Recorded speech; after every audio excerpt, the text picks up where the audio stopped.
greeting, everyone. You are basically joining us again, myself and Dr. Jay Smith, as we continue this series on the different problems of the Quran. Last time we talked about the traditional, basically Islamic story and sources regarding the two compilations. And even with that traditional story, we zoomed on a number of problems that had to do with the way the Quran was put together, and it doesn't require a lot of effort to see the hand of man in all of that. Today, we're going to take another look at the so-called the 6 early Quranic manuscripts. And by the way, when we say an early Quranic manuscript, we're talking about the 7th and 8th century, which is the 1st century Islamic century and the 2nd Islamic century as well.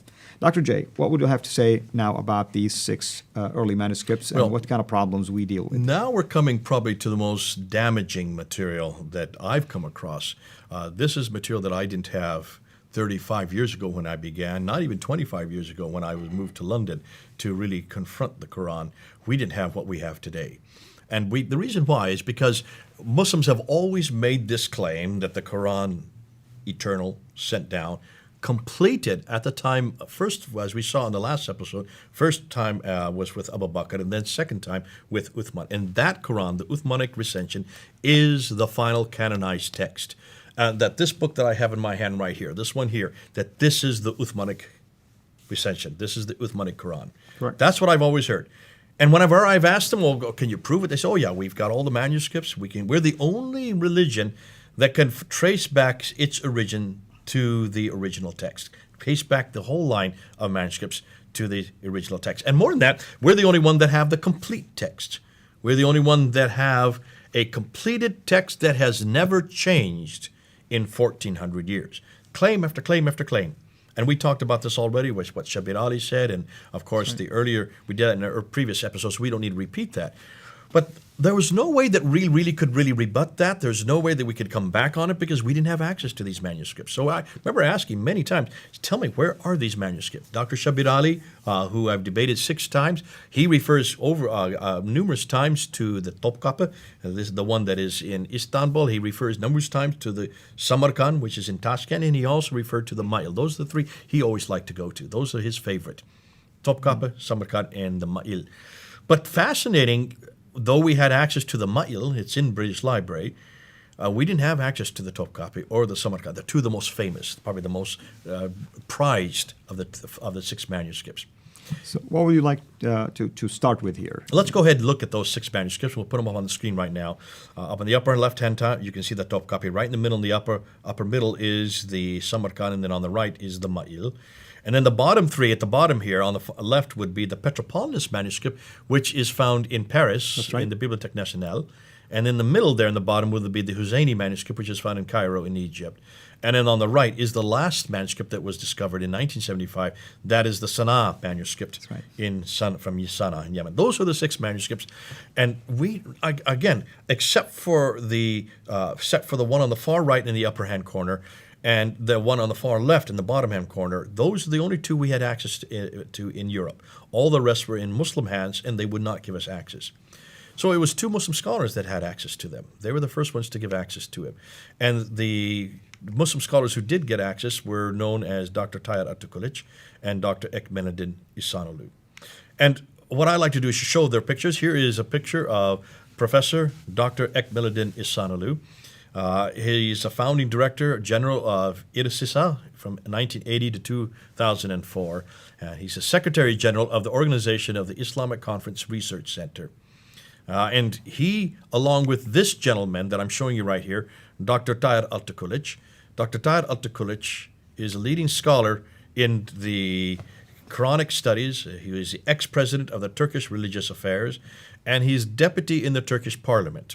So this man is high up. In fact, he is more the scholar than Ekmeluddin Ihsanolu is. And it's Atakuluc, really, who is the author of the book they both came up with that we see there on the slide called Al-Musaf al-Sharif. Now, you have this book, do you not? That's right. And it's basically they took the images of these manuscripts and put it together in what looks like a Quran, basically. Okay. Now, we do have the book ourselves back in London at our library there. I know Dan Brubaker has one in his library. Josh Lingle has one in his library. So a number of us have paid the $400 to get the entire book, because it was then published in 2009. The English copy was made available in 2013. I saw my first copy in 2014. 2013, and I immediately challenged Shabirali, Dr. Shabirali, to a debate on these manuscripts. And that debate was on September the 29th, 2014 in Toronto. And if anybody wants to go see that debate, you can go see it. Just get up on YouTube and just type in The Great Debate, Shabirali versus J. Smith. The classic debate, J. Smith versus Shabirali. You only need to watch the first 50 minutes. That's right. Because pretty much we destroyed him in the first 50 minutes. It was that simple. He did not know what was coming. He had no idea that we were going to out and look at these 6 manuscripts. And we were going to show what the Muslims said first. Now, here, you want to go through what they want to say. Absolutely, because we want them to see that their own scholars are making remarks related to these manuscripts. Absolutely. Now, what he said, and the first thing he said about the Topkapi, which is considered to be the best amongst them. We have none of Uthman's Musafs, Ekmeluddin Ihsanalu said. That's important. Okay, now why is that important? Because he's admitting that this is not one of those copies that we keep thinking as grow up as a Muslim or Muslims think. It's one of those that were sent to the provinces. That shoots that whole notion that Uthman's recension still exists today. That's right. Which I've heard for 35 years. Meaning no original. There's no original right. text. Number one, and Muslims, please hear us when we're saying that. It's not us saying that. This is Ekmeluddin Ihsanalu and Dr. Tahir Abdul saying that. Secondly, he said, nor do we have any copies from those Musafs. Not only do we not have the original, we don't even have any copies. These Musafs date from the later Umayyad period. Now, the later Umayyad period goes from about 651 to 749 or 750. Correct. For about 100 years. Exactly. And then the Abbasid came. And the Abbasids then come in after that. The Abbasids were headquartered in what is today Persia. Back then, the Umayyads were headquartered in Damascus, much further north. We're going to talk about that in another episode. Why is it doing way up in Damascus? Okay, but that's for another day. Certainly, you do have this Umayyad period. So these are Umayyad Qur'ans, 650 to 749. Let's see what Dr. Tahir Abdul says. Dr. Abdul says, no serious scholarly work has been done on them. So this is nothing more than speculation. Everything we've heard about the Quran up to this time is nothing more than hearsay. That's right. These Musafs date from the early to mid-8th century. They are not Uthmanic, nor copies sent by him. So there goes that theory too. Now, let's look at the Topkapi, and let's go through real quickly. We don't have time to go through all of them. The Topkapi, that's the Al-Musaf al-Sharif. That's a picture of the cover of the book that they came out with. There you can see some pages. That's the Fatiha, in the middle there. If you can see, a lot of it's missing. And this is what you'll find.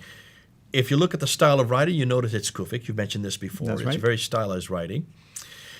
His conclusions are this, and this is what he says. He dates it to the second half of the 1st century AH and the first half of the 2nd century AH. Why? Because of the voweling and the dotting. Now, help me here. What is AH, and what does this date mean? And that's basically, it's called the Hijra, which means that from the date Muhammad immigrated from Mecca to Medina. And that happens in 622 AD. Okay. And from that date forward, you start getting the 1st century Islam, So 2nd second century half Islam. of the 1st century would be 672. Yeah, because you had 50 years to And it. the first half of the 2nd century, well, the 2nd century begins in 722. Yeah, right. So the first half of the 2nd century goes up to 772. Correct. So basically he's saying from 672 to 772 by our reckoning. That's right. That's 100 years that he's getting into that. Now, he doesn't say how, except because of the voweling and the dotting. Correct. That's all he says. Is the reason And he he's came to that looking at conclusion. the style of the voweling. By the way, there are 2 systems in here, one early and one later. So he's probably taken that into consideration. Okay, now there's others that he quotes in his book, and I'll just read here. I have it right here. He also quotes Fehmi Edem Karatai, who says that he's rather vague in his dates, and he says this Musaf may have been copied in the 1st or 2nd century. So he's basically agreeing with Atakulich and Ekmeluddin Ihsanalu. He then quotes Dr. Muhyiddin Serin, much more specific, who says the date is probably to the turn of the 2nd century Hijrah. Turn of the 2nd century, that would be 722 and later. That's correct. So he's putting it even later. He's not putting it all in the 7th century. He's saying 722 or later. Then he says, however, folios. Now, remember, there are 408 folios, I think it is, in this text. It is 408 folios. That's correct. So he's saying folios 1 to 6 and 11. So 7 of these folios were copied much later and bear the characteristics of the mid-2nd century. Mid-2nd century. Which mean it was added later. 2nd century begins in 722. The mid-2nd century is somewhere around, well, about another 25 years after that. So 30, 40, about 745. Ooh, we're talking about the time of the Abbasids. Either it wasn't complete or something was damaged and they tried to replace it. Obviously, these come later, all right? Altıkılıç, then we've already said what he says, but then you have François de Roche. François de Roche chimes in on this and says the dates are unclear. Though it is without any doubt, that's fascinating. He just said it was unclear. Though it is without any doubt, so he's very clear now, a copy of the 2nd to 8th century, which is related to the Umayyad tradition. So he's putting it in the 2nd 8th century AH, which is the 8th century, because 722 is when the 2nd century comes into. That's well into the 8th century. Correct. So date-wise, we can see that this is all pretty much in the 8th century. Most of them are saying 722 or later. Now, there are some Muslims, like our friend, I don't have to name him right now, but who has chimed in, has been Muslims at Speaker's Corner. They would like to take that first date, 672. They just jump on that real quickly without second. No, that's not what any of these scholars are saying. Right. They're saying from 672 up to 772. And most of them are putting it within the mid part of that, 722 and later.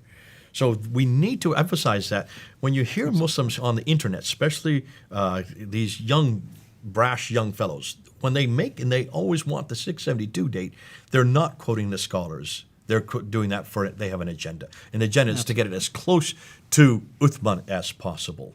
That's correct. And Jay, these are deep topics. So what if we wrap up this particular episode and then we come back again with a fresh start to talk about some of the other manuscripts? We can do that. Let's do that. But before we do, we do need to say one more thing about the Topkapi. Oh, absolutely. We need to talk about the variants. The Topkapi has an enormous amount of variants, not just a few, not just 100, 2,270 variants. Altıkılıç says, but he doesn't say what they are, nor does he say where they are. He doesn't provide the list. He doesn't provide the list, which is the claim tragic. is like it's a dagger, which... Dagar Aleph. And the Dagar Aleph is what? It's just a short aleph, basically, that you put it above, basically, a letter to make it sound like an ah. A long ah. And it was added at a later date, which we know the Dagar Alefs were invented much later. That's right. And so he's saying that that's all it is. No, he's not. He's saying quite a number of them. 2,700 inches where there is a difference from the consonantal text of the Fad. Now, when he says Fad, that would be the authorized text that came in 1924. Fad is another name for the 1924 Cairene text. So we need to say that. And here's quick differences between, here's one of those variants that you see in Surah 14, Ayah 38 by Keith Small. Dr. Keith Small shows this as an example where you have in the Topkapi, you know what we conceal and what he revealed. If you look at today's text, it's been you know what we conceal and what we reveal. So that's a huge difference now. Who's talking in the first one versus who's talking in the second one? That's right. What's the text content? Here's another one in Surah 3, Ayah 158. If you should die or be slain, you shall not be gathered.